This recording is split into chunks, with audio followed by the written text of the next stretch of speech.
So your new book, A Decade of Armageddon, is, I think, the best way to describe it. It's like a chronicling of the years between the absolute outset of the 2008 financial crash, yeah, over 10 years up to close to present day. And it's a really interesting to watch the reporting and the stories like develop as you yourself are watching things go on and developing. It's really interesting to watch the information that comes to light, like speculations that you had and like things then that seemed to be like, you were like, okay, well, maybe this is going to happen, and then in some cases the actual result was far worse. Yeah, and worse than you could imagine, right? Yeah, And I have a vivid imagination that tends in the direction of not so pleasant and happy. It's the yeah, sewer version of everything. So. yeah. I mean, so I think a good place to start is you open the book talking about the AIG bailout. And I wanted to just read this paragraph because it is stunning on so many levels. So it says the US Treasury and Federal Reserve paid $150 billion for an 80% stake in AIG in a bailout announced in September 16, 2008. On September 22nd, just days after receiving this bailout, AIG spent $443,000 on a spa outing at the luxurious St. Regis resort in Monarch Beach, California, including $23,000 in spa treatments. AIG visited the Hill on October 7th, 2008, where the CEO defended the spending as necessary to maintain business. How did we get to a state where there was this little oversight on the spending of billions of dollars? The way the senators put it, and this is all somewhere else, maybe later in the book, the way the senators put it was that Hank Paulson, who came from Goldman Sachs and was a Treasury Secretary at the time that all of this was started to happen. Tim Geithner came in shortly after, but that he went to Congress and he said, look, if you don't bail out these banks and brokers, there won't be a tomorrow. It'll just like the world will just collapse and that'll be the end of it. And they thought to themselves, they admitted this later, senators admitted this later, they thought to themselves, well, here's this guy who's so rich, spent so many years on Wall Street, is politically connected enough to be Secretary of the Treasury. Surely he knows what he's talking about. And so we have to believe him and just take him at his word without requiring any evidence or any proof or any explanation, and just start bailing out banks. And I think that's why there was no oversight. And some of these things started to come out, like the parties and the big events that AIG was throwing. And in fact, at some point, when questioned about why they would spend so much money on these conferences and luxurious hotels, the head of AIG at the time said, well, we wanted to retain our staff, so we had to keep them happy. And someone asked them, why retain them if they got you into this position where you're bankrupt? Like, it's not strangers from the outside who did this. It was your managers making decisions and your staff making decisions that bankrupted you. So that was their excuse for it. As those stories started to come out that this spending was going on, I think at some point Congress just kind of had to slap their head and say, what, we should never have taken Paulson at his word. We should not have just said, oh yeah, you must be right because you're so rich, you must be smart. This is the thing that gets me all the time, is that so many people truly believe that just because you're rich, you must be smart. It can't have been anything except your sheer brilliance and love of humanity that made you rich and famous. It's absurd.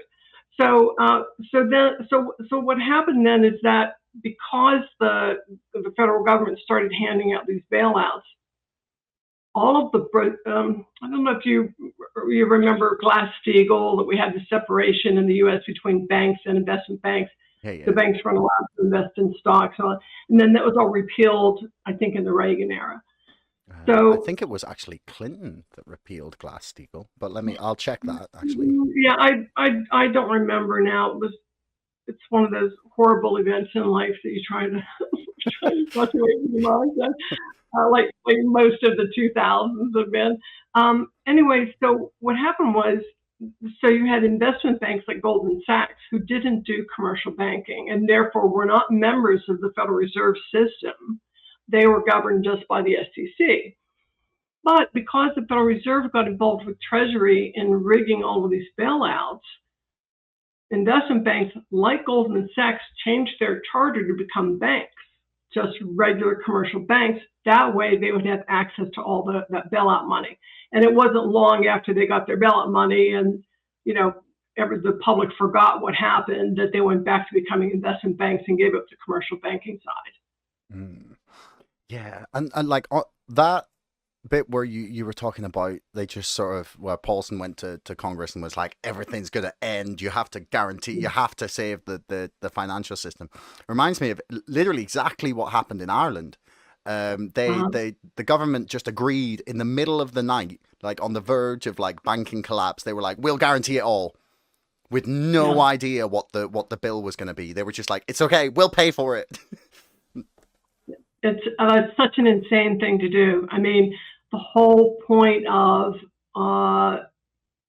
having, you want to have some guardrails around the system, right? So that, if bad actors come in, it's possible to protect the public, the investing public. But those guardrails are limited for a reason, and that's so that you don't have this expectation of a bailout, which is the problem that we have in the U.S. right now. In fact, really, very few countries don't. There's a few, like Korea right now, South Korea, China is working on it. There's some countries that are really getting serious about, not giving this expectation that every time you fail, we'll step in and fix it. But we have this long history that creates what's called moral hazard in economics, and that's the idea that I, as a manager at a bank or a broker, can take as much risk as I want. I don't have to worry about any of the consequences because the government will bail it out. And we just have done this so many times. We just did it again with Silicon Valley Bank. They guaranteed not just what was covered by the FDIC, the Federal Deposit Insurance Corporation, but they guaranteed and covered every dime of every deposit by every investor, by every depositor, every customer in the bank. That's, like you say, like that, like you said, now, like no consequences. Damn the torpedoes, full speed ahead. We don't care what the price, how much it's going to cost it. We're just going to spend it all. It's an insane way to run a country. Yeah, and I think I wanted to ask, actually, this ties nicely in with these partners that Timothy Geithner made when he was at the New York Fed, I believe. Basically using like unregulated LLCs in order to like buy and sell assets like on behalf of the New York Fed outside of the system. So it feels like, because of the lack of accountability, even when there are regulations in place that would say, okay, there's only so much money we can give you, they find a way to get around it. Exactly. Absolutely. And this is leading into a topic that I'll be doing, doing some writing on, and intend to do some podcasts later on this month or maybe early August, this regulatory crisis. So what you have is this idea that at one point, at the initial point, all of these regulators say our regulations are sacred and we must stand by them, and the way that they're set is perfect and nothing should be changed. We'll tweak it here, we'll tweak it there, we'll make T+1 work. But there's another level of crisis and regulation where they say that, excuse me, what's happening right now is so extraordinary that we absolutely must break our own rules. Right now, all of a sudden, our regulations are meant to be broken because we have a situation in front of us that's totally extraordinary.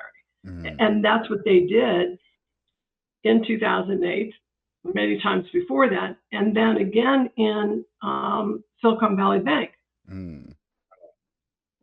So the rules are that if the Federal Deposit Insurance Corporation doesn't have enough money to cover the deposits, which Silicon Valley Bank, because they decided to cover everything, every deposit, they certainly didn't have enough money for that.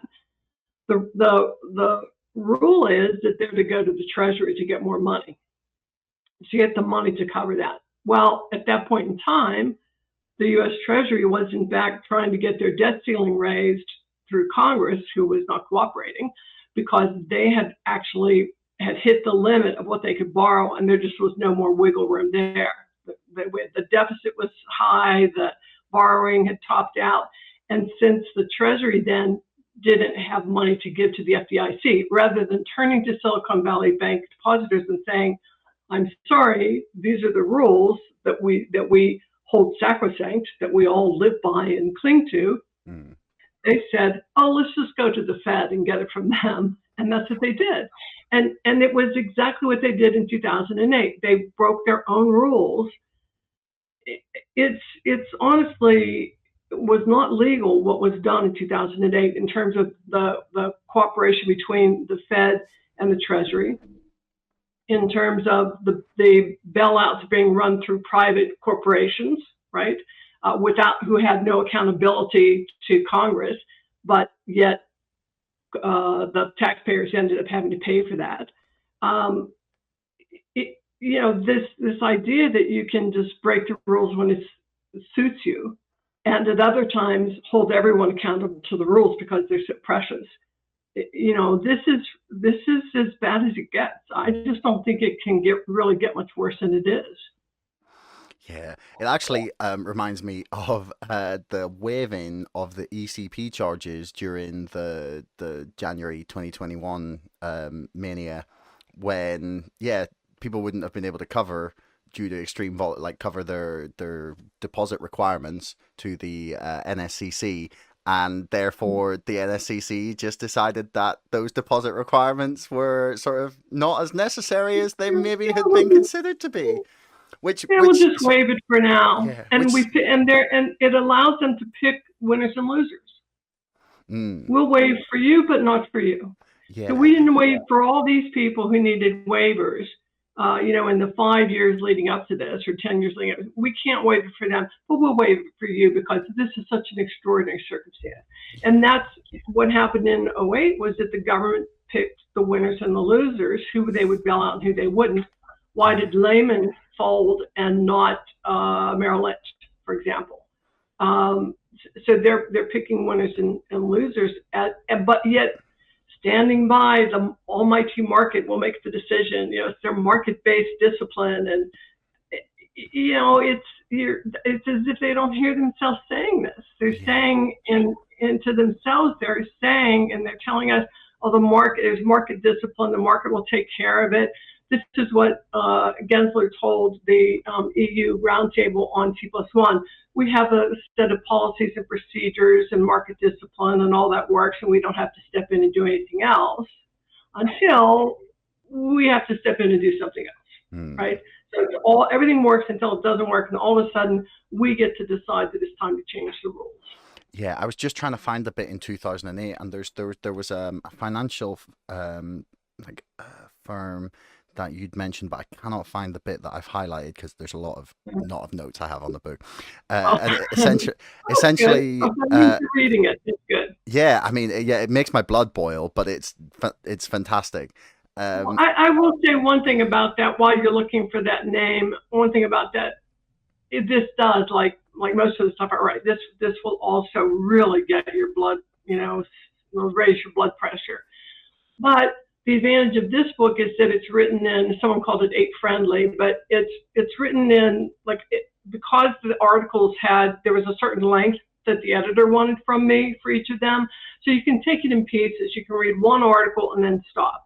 I have friends of mine who are reading it. They said I read a couple of pages and I'm like, whoa, okay, I got to go for a walk.